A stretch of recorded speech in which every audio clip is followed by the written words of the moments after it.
Good afternoon everybody, I hope you're keeping well and safe.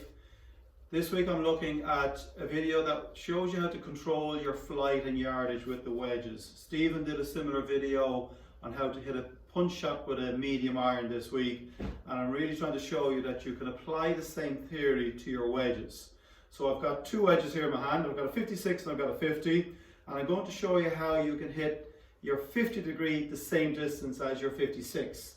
So for me, this 56 goes 100 yards. So with my full swing, 56, I know I can get 100 yards out of this. The downside is that a full swing with a 56, the ball goes high. And we know from Royal Dublin, hitting the ball too high at times leaves the ball very vulnerable to wind.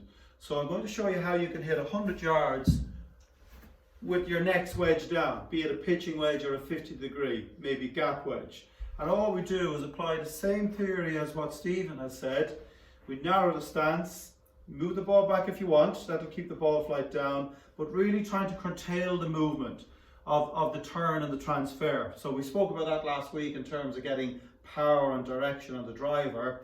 When we want to control our ball flight, take yardage off, be very precise with our number, we take all the big muscles out. So then we make more of a controlled swing from shoulder height to shoulder height, and you'll see my legs, my feet are doing very little.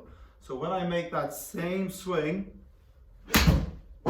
okay, so that with my pitching wedge or gap wedge is now going to go 100. Full swing with that for me is probably 115 to 120, but I can take yardage off by applying the same theory.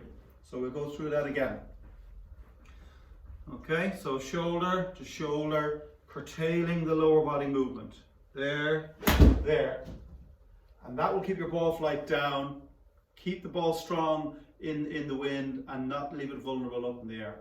I hope this helps, and stay safe in the meantime.